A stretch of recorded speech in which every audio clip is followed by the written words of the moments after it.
Pessoal, a gente vai fazer um manejo aqui, né? Uma poda. Esse é o primeiro eucalipto que eu plantei aqui, né? Tá fazendo 1 ano e meio agora, né? Fiz uma linha com o intuito de fazer um quebra-vento aqui pra casa, né?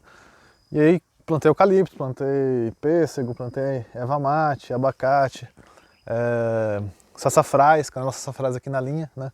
E o eucalipto para criar essas plantas, né? Então o eucalipto está criando, gerando matéria orgânica, né? Gerando ambiente para essas plantas poderem crescer.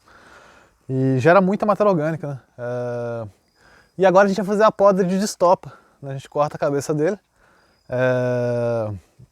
para ficar mais fácil subir nas outras vezes, né? E depois, quando eu for fazer a substituição, né, tirar ele para ficar as sassafrás, ficar as outras árvores, ele não ficar tão alto, tão difícil de derrubar. E aí fica mais fácil ficar subindo, podando, e na hora de derrubar fica mais fácil também. Então a gente vai subir erguendo a copa do eucalipto, né? Então a ideia é tirar esses ramos laterais. Então a gente vai erguer, subir a copa do eucalipto.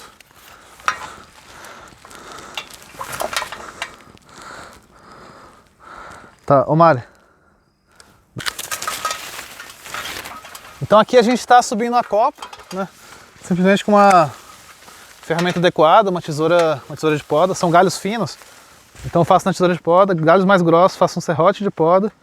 E quando começa a ficar mais grossa, eu uso uma motosserra, né? Então estou simplesmente erguendo a copa, tomando cuidado de cortar bem rente ao tronco, né? Cortar bem rente ao tronco, que é onde a planta tem a maior capacidade de cicatrização, é rente ao tronco, né? Deixando, se a gente olhar com carinho, tem tipo um colar, né? Então a gente corta bem rente esse colar, que é onde ela vai fechar melhor. Se você deixar toco, ou aquele toco vai secar e vai apodrecer a madeira, ou ele vai querer brotar. Então a gente não quer nenhum nem outro, então a gente está subindo a copa. Beleza? Pessoal, então aqui eu vou usar uma motosserra elétrica, né? A gente prefere elétrica porque não precisa dar partida, a gente só liga e acelera, né? Dar partida em altura é muito difícil. Não vibra, não sai fumaça, né? Estou usando aqui uma motosserra bateria, né? Então eu vou cortar a cabeça. Primeiro eu vou cortar do lado que eu quero que ela caia. Eu quero que ela caia para o lado de lá. Então eu vou cortar do lado que ela caia do lado de lá, em ângulo de mais ou menos 45 graus. Eu vou chegar até um terço, mais ou menos, da madeira. E agora eu corto pelo outro lado, mais ou menos uns 2 centímetros acima do corte que eu cortei daquele lado, também em uns 45 graus.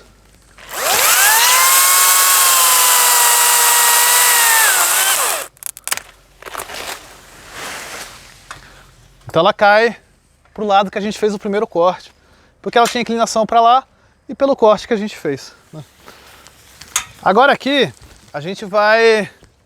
Por que a gente deixou 4, 5 galinhos aqui? Se a gente não deixa esses 4, 5 galinhos, o que acontece? Ela vai brotar na madeira e a gente não quer isso, porque estraga a madeira, porque fica dando manutenção, porque vai rebrotar embaixo da erva mate, da canela sassafrás, a gente não quer isso. Então a gente deixa esses 4, 5 raminhos e aqui agora eu corto a ponta dos 4 ou 5 raminhos que ficaram aqui, né? Aqui a gente fez um corte em ângulo, né? Então ficou esses 45 graus, não rachou, né? Então a gente corta primeiro de um lado para depois ir pelo outro, para não rachar, não descascar. Quando ela cai, ela já cai livre sem puxar a casca.